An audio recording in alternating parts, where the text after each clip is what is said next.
Hello साथीहरु, नमस्ते। तपाईलाई मेरो च्यानलमा स्वागत छ। आज चाहिँ मैले चाउमिनको रेसिपी लिएर आएको छु। यहाँ चाहिँ मैले एक प्याकेट फ्रेस चाउमिनलाई लिएको छु। अब यहाँ चाहिँ म पानी बोइलिङ गर्दै छु। एकछिन त्यो चाउमिनलाई उमाल्छु। यो चाहिँ फ्रेस चाउमिन हो, प्याकेटमा पाउने। एक प्याकेट चाउमिनलाई चाहिँ मैले यहाँ लिएको छु। यसलाई मजाले मिक्स गर्छु। अब यसमा अलिकति बेसार कलरको लागि,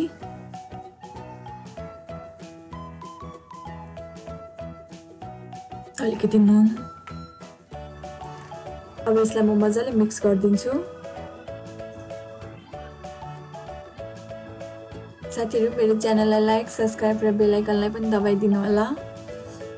चाउमिन चाहिँ अब यतिको भइसकेको छ। अब यसलाई म पाको कि पाकेन भनेर चेक गर्छु। अब यो चाहिँ पाकिसकेको छ। अब यसलाई एउटा बोइलमा खनाउँछु। अलिकति तेल हालेर मोल्छु म मजाले।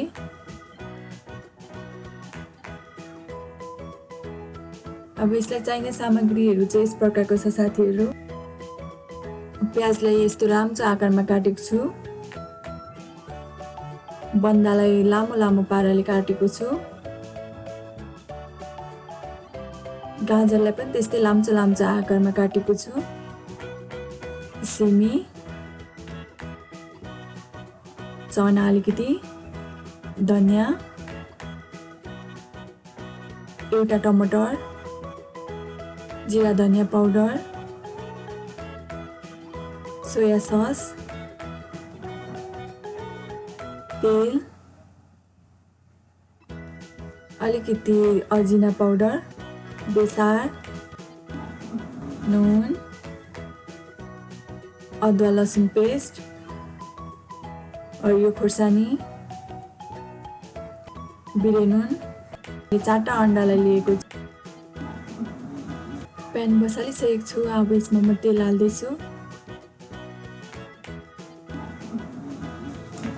तेल पनि तातिसकेको छ। अब यसमा मैले प्याज हाल्दिएँ। तपाईको चाउमिनको क्वान्टिटी कतिको छ त्यही अनुसारको प्याजहरुलाई हाल्नु होला। मैले खुर्सानीलाई पनि हाल्दिएँ। अब यसलाई मजाले मिक्स गर्नुस्।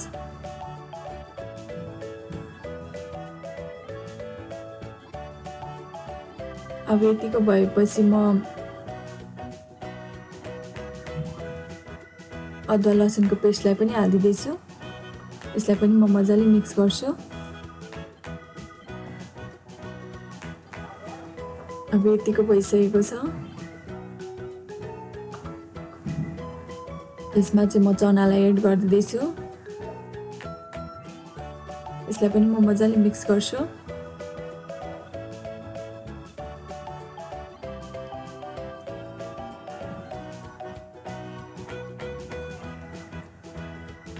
अब यसमा चाहिँ म सिमीलाई एड गर्दैछु। सिमीलाई पनि मैले लाम्चो लाम्चो आकारमा काटेको छु, किनकि चाउमिनहरुमा लामो लामो आकारहरु राम्रो देखिने र स्वाद पनि मिठो लाग्ने भएकोले मैले चाहिँ लामो लामो आकारमा काटेको छु।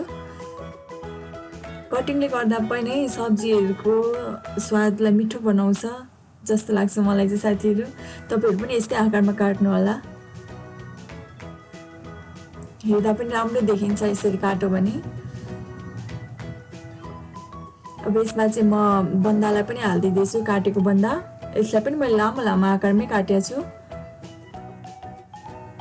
यसलाई पनि मजाले मिक्स गरिदिन्छु म।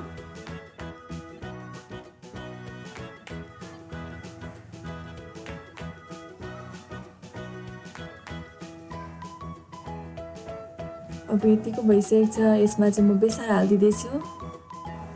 चाउमिनमा चाहिँ अघि नै बेसार हालिसकेको भएर म यो तरकारीको लागि मात्रै बेसार हाल्दिदैछु।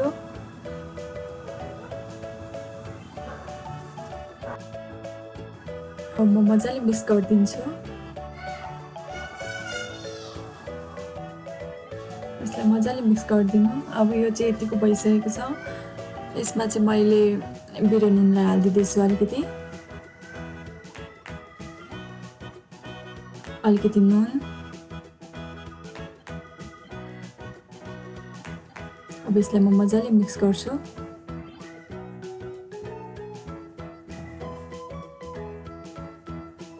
मलाई चाहिँ अलिकति सब्जीहरू बढी हालेको चाउमिन मनपर्ने भएर मैले सब्जी बढी हालेको छु।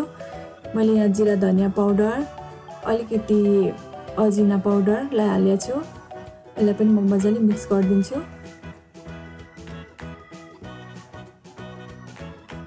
अब यतिको भएपछि म टमाटरलाई पनि हालिदिँदैछु।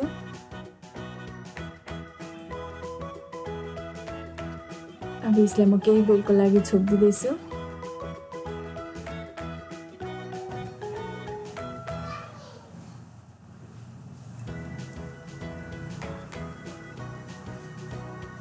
अब टमाटर पनि रेडी भइसकेको छ। यसलाई म मजाले खिचाइदिन्छु र सब्जीसँग मजाले मल्दिन्छु। टमाटरको फ्लेभर जति सबै सब्जीतिर पनि सरोस् र स्वाद पनि मिठो आओस् भनेर यसलाई मजाले मिक्स गरिदिनु होला। यो चाहिँ रेडी भइसकेको छ। यसमा म चाउमिन हालिदिन्छु। अब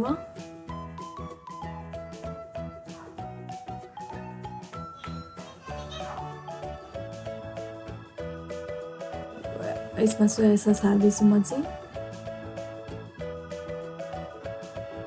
आफूलाई कतिको मनपर्छ, कतिको कलर मनपर्छ, कतिको टेस्ट मनपर्छ सोया ससको त्यही अनुसार हाल्नु होला।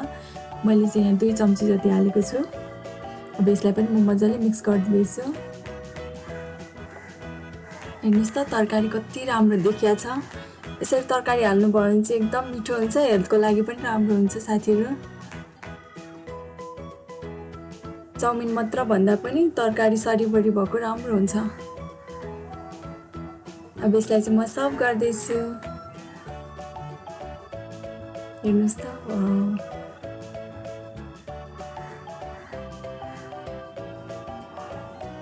हेर्नुहोस् त कति राम्रो भएको छ। अब यसको लागि चाहिँ म यहाँ 4टा अन्डालाई लिएको छु। यसमा जिरा, नुन,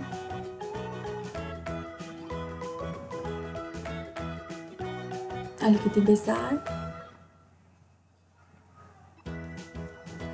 यसलाई चाहिँ अब म मजाले मिक्स गरिदिन्छु।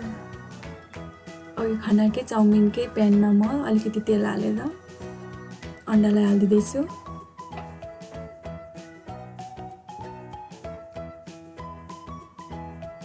अब सानो ग्यास पारेर म 1-2 मिनटको लागि छोपिदिन्छु।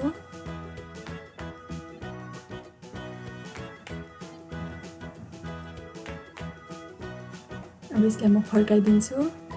अन्डा पनि पाकिसकेको छ। यसलाई म लाम्चो आकारमा काट्छु र चाउमिनको माथि राखिदिइसकेको छु। यसमा अलिअलि धनियाँ छर्किँदैछु। हेर्नुहोस् त कति मिठो बनिएको छ। यसलाई मजाले मलेर तपाईँहरूले खान सक्नुहुन्छ। एकदम मिठो बनिएको छ। तपाईँहरू पनि ट्राई गरेर खानुहोस्। कस्तो लाग्छ कमेन्टमा भनिदिनु होला। Thank you for watching. Don't forget to subscribe.